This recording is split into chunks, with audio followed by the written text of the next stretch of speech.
अस्सलामुअलैकुम गाइस, कैसे हो आप सभी लोग? खैरियत से होंगे। असदुद्दीन ओवैसी का नया बयान आ चुका है।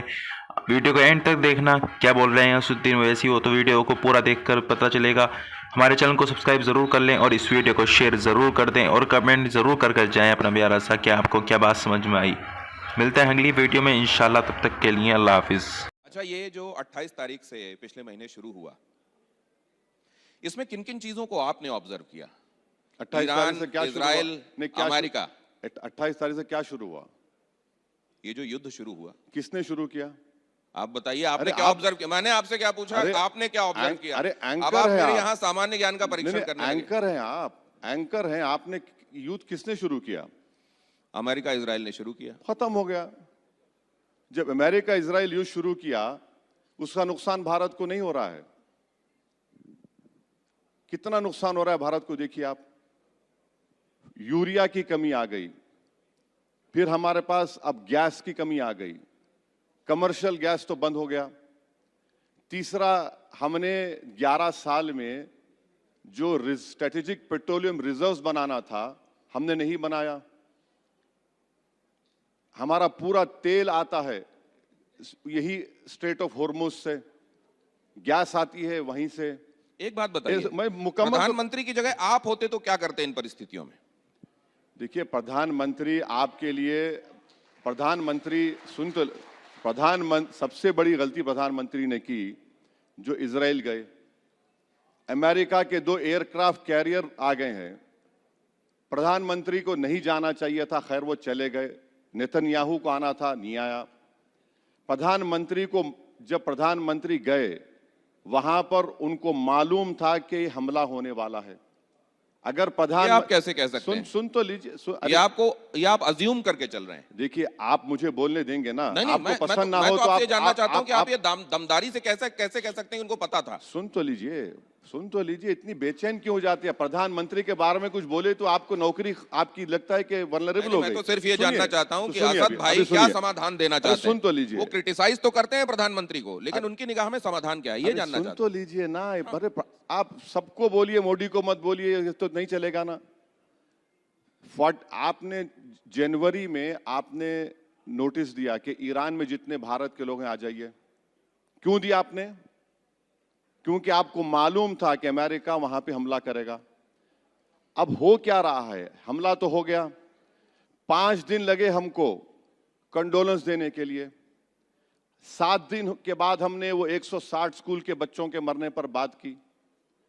हाँ, हमारी दावत पर ईरान की नेवी विशाखापट्टनम को आती है और हमारे तरफ से एक कंडेमनेशन तो छोड़िए, कंडोलेंस तक नहीं जाता। तीसरी बात, अगर हम यूएस के स्ट्रेटेजिक एलाई है तो यूएस ने भारत को बताया था कि सब तमाशे करने वाले हैं। नुकसान किसको हो रहा है? नुकसान भारत को हो रहा है। 1 करोड़ भारत के नागरिक वहां से हर साल 40 से 50 बिलियन डॉलर का फॉरेन एक्सचेंज भी जाते हैं। उसको आप क्या करेंगे? अगर वो वापस आना शुरू कर दिए तो यहां पर तो कोई नौकरी नहीं है। यहां पर तो कोई नौकरी नहीं है ना, बताइए। दिल्ली, बॉम्बे के पोर्ट पर जाइए, महाराष्ट्र के किसान गाली दे रहे हैं कि उनका सामान नहीं जा रहा है। उसकी जिम्मेदार कौन है बताइए आप? यही तो हम कह रहे हैं कि ये जो हमला इजराइल ने, नेतन्याहू ने किया ईरान के ऊपर, हम 5 दिन क्यों खामोश बैठे?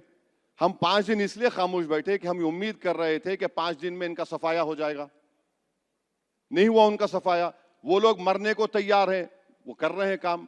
अब स्ट्रेट ऑफ हॉर्मुज में सुनिए, स्ट्रेट ऑफ हॉर्मुज से चाइना और जापान के कश्तियां बराबर आ रही हैं। हमारी इंस्टॉलमेंट पे 2-2, 3-3 आ रही हैं। 3 कश्तियां आई तो आपने टीवी पर ओ जिंदाबाद के नारे लगाए। वो 3 कश्तियों में गैस तो सिर्फ 1.5 दिन की थी। 11 साल में नरेंद्र मोदी की सरकार ने गैस का कोई स्ट्रेटेजिक रिजर्व बनाया नहीं। असद सर, पेट्रोल का सुनिए, पेट्रोल का क्रूड ऑयल का कितना है? क्रूड ऑयल का आईईए बोलता है 90 डेज। प्रधानमंत्री का कल का स्टेटमेंट देख लीजिए, 5 दिन का है सिर्फ हमारे पास रिजर्व। तो ये जंग से नुकसान तो भारत को ज्यादा हो रहा है, हमारी इकोनॉमी मुतासिर हो रही है। अगर $1 बढ़ता है, कितना करंट अकाउंट डेफिसिट बढ़ेगा बताइए? अब आज क्रूड ऑयल की कीमत क्या है? तो मैंने आपसे ये जानना यही चाहा था भाई, देश के प्रधानमंत्री इन सब बातों को गौर कर लेते और वो इजराइल को नहीं जाते। अच्छा, अब तक देश के प्रधानमंत्री अब मैं आपसे कुछ नहीं आपकी मुझे सुन ये इजराइल ने ऑन रिकॉर्ड का सर, आप बात कीजिएगा, पूरी बात कीजिएगा। देखिए, आप मुझे बुलाए हैं मेरे सुनने के लिए, आपकी बात तो सुनने नहीं आया हूं। आपकी बातों में ही कुछ जोड़ना चाह रहा हूं। मत जोड़िए मेरी इजराइल बात, ने ये बात ऑन रिकॉर्ड कही है कि प्रधानमंत्री जब आए उस वक्त तक ये डिसाइड नहीं था कि ये युद्ध होने वाला है। एक बात बताऊं आपको झूठा साबित कर दूंगा मैं। टीवी 9 के वो तमाम वीडियोस निकाल दूंगा मैं और सोशल मीडिया पे डाल दूंगा कि आप लोग चला रहे थे, युद्ध होने वाला है। आपको मालूम तो मोदी को नहीं मालूम।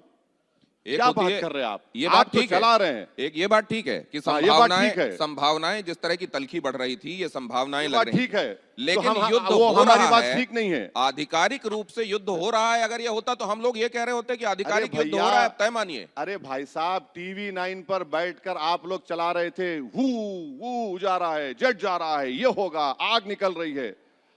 आपको मालूम और मोदी को नहीं मालूम। हम तो समझ रहे थे कि मोदी ने आपको ही बताया कि जंग होने वाली है। तो अब मैं आपसे, चलिए मुस्कुरा तो दिया आप। नहीं, मैं मुस्कुरा भी दिया और ये भी जानना चाह रहा हूं असद भाई कि आपने देखा ये जो जंग हुई, इसमें जंग अरब चल रही है अभी। हाँ, और अफसोस की बात यह है कि पाकिस्तान में बैठकर उसकी जंगबंदी की बात हो रही है। अब उस पे नहीं बोलेंगे आप। मुनीर से बात कर रहे हैं, विश्व गुरु हम हैं ना। बताइए अब आप इस पे क्या बोलेंगे आप?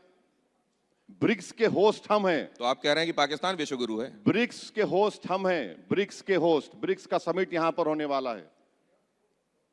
हम पर भी एक जिम्मेदारी थी। ये बेहतरीन रोल था कि नरेंद्र मोदी की सरकार प्रोएक्टिव रोल अपनाती इस जंग को रोकने के लिए। अब हम कहां हो गए? हम तो इजराइल के खाने में बट के रह गए। अब एक सवाल मेरा आपसे ये कि बहुत सारे लोग ये भी कहते हैं कि इस्लाम जिसका उदय अरब से, इस्लाम का जहां से उसका उदय हुआ, हाँ, अरब की वो धरती, हाँ, अरब के देश इस समय इजराइल की तरफ या अमेरिका की तरफ खड़े हुए दिखाई दे रहे हैं और यहां असदुद्दीन ओवैसी फिलिस्तीन के संदर्भ में आवाजें बुलंद करते हैं। इसको आप कैसे देखते हैं? देखिए, इस्लाम किसी की जागीर नहीं है। इस्लाम किसी अरब ममालिक की जागीर नहीं है। इस्लाम एक दीन है, वे ऑफ लाइफ है, फितरत है, दीन फितरत है। और सच्चाई यह है कि फ़लस्तीन के लिए मुसलमान इसलिए तड़पता है क्योंकि वो मुसलमानों के लिए तीसरी सबसे अहम इबादत गाह है, मस्जिद अक्सा, बैतुल मुक़द्दस।